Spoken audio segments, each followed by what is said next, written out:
When I did stem cell transplant back in 2012, I documented everything. So here I will show you some of the pictures from the process and some pictures I haven't shown publicly before. But first, let us get back to the overall timeline of the process.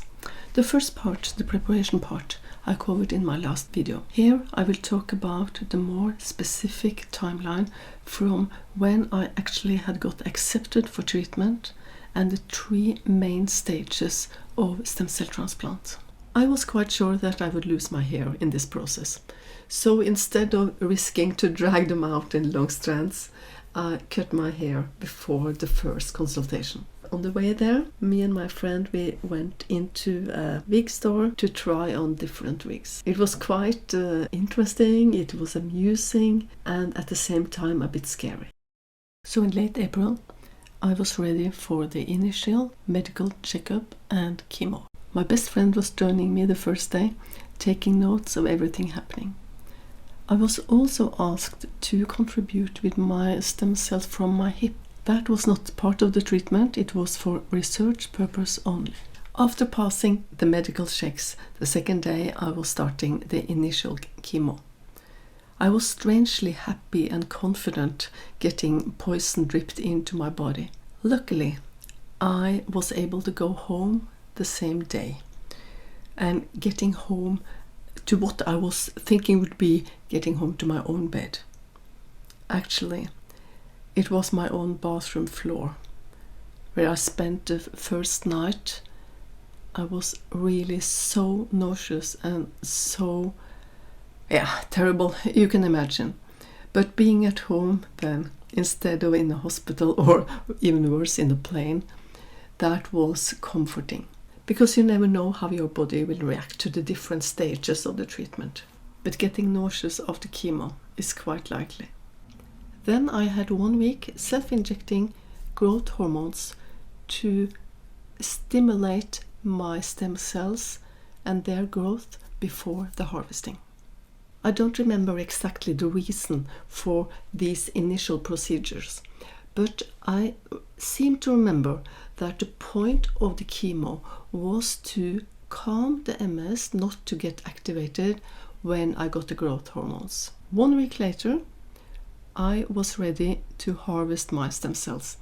That is a process that's called Afarese. And the process is quite simple. You are laying in a bed with a big machine behind you. And when they were getting blood from my left arm, it was going into this big machinery to separate the stem cell from the rest of my blood. And then I got my blood back in my right arm. How long this will take is totally depending on how your stem cells has been able to grow in the meantime. For me, it was just a few hours, 5 or 6 or something. I don't remember. This is supposed to be smooth sailing. It was not for me. The harvesting was okay, that was no problem at all. But I was so extremely fatigued and tearing up, and I had no energy at all. So when we were leaving, supposing to go back to the airport, I had to sit down for every chair we could see in the hospital. So it took forever to get out of the hospital and going back to the airport. And then when we came home, my hair started falling out. So luckily I have a husband who has no hair, so he knows exactly how to shave and get everything smooth. And then we finally arrived at Karolinska for the 3rd stage of the stem cell transplant. I'm saying we because my husband was with me all the time. He was staying at the patient hotel just across the road, and he was partly working from there and partly working from my room. This picture I thought I would never show to anyone, but it's a definition of getting into a hospital and getting into the patient sphere. And I think most of you watching this video can relate to that feeling. The first important thing is that you get into surgery to get a PICC-line. This is for distributing the chemo to all your body, and it is also used for all the blood samples and also nutrition and medication. The first week I was feeling fine and had no problem eating or anything. But in engraftment after the stem cell transplant, the PICC-line was also used for all nutrition because I could not swallow, I could not drink, I could not get anything except intravenous. The first days of chemo went surprisingly well. I was able to walk short walks outdoor. I was trying to exercise a little. I had visitors and I was blogging, and I even had energy to be creative. My mother had brought a lot of magazines for me, and this was summer. It was really hot in Stockholm and I was in isolation. So I made a mock-up of an imaginary cover of a magazine where I used a picture that was taken of me and my husband in a wedding last year. Then I started adding headings that was describing how I was feeling. So it was fun and I was energetic and everything was going really well.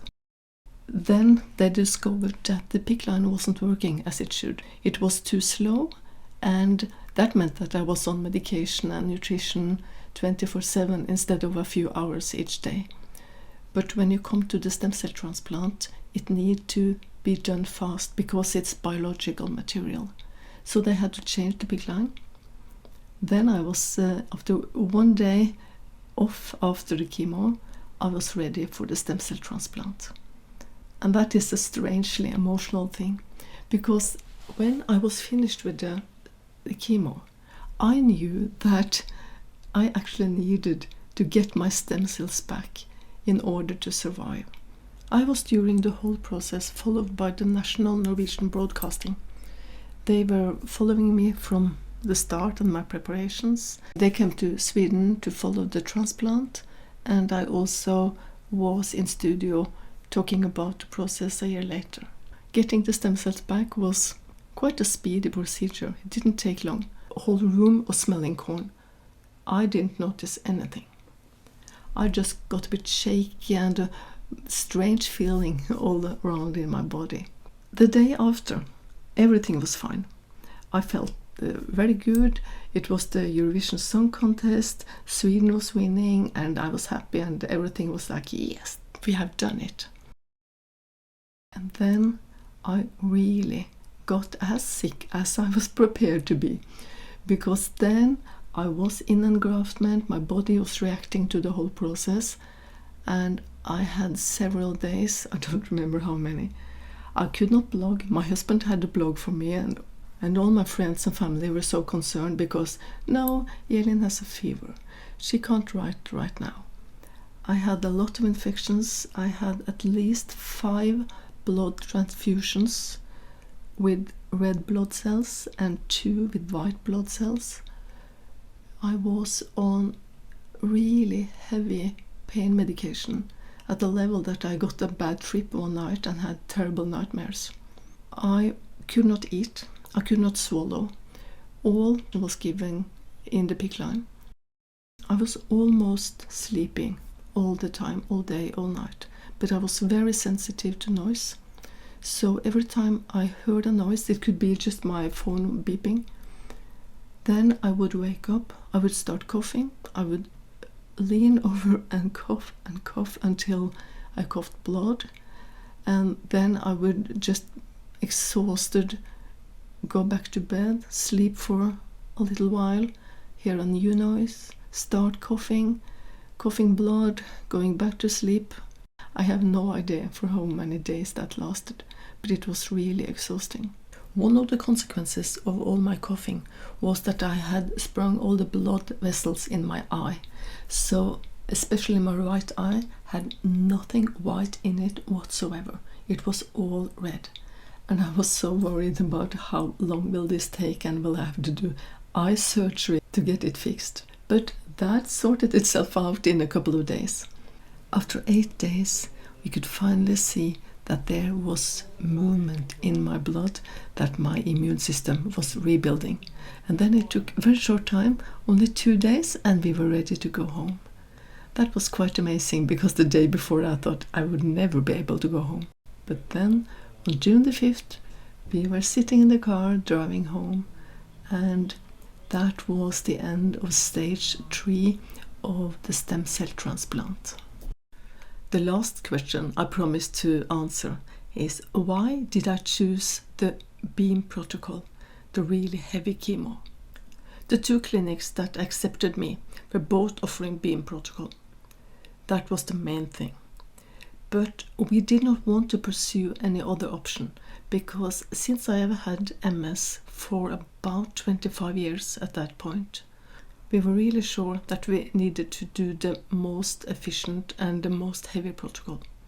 We knew it would be tougher on my body, but we were also sure that it would be tougher on my immune system, or on the bug in my immune system.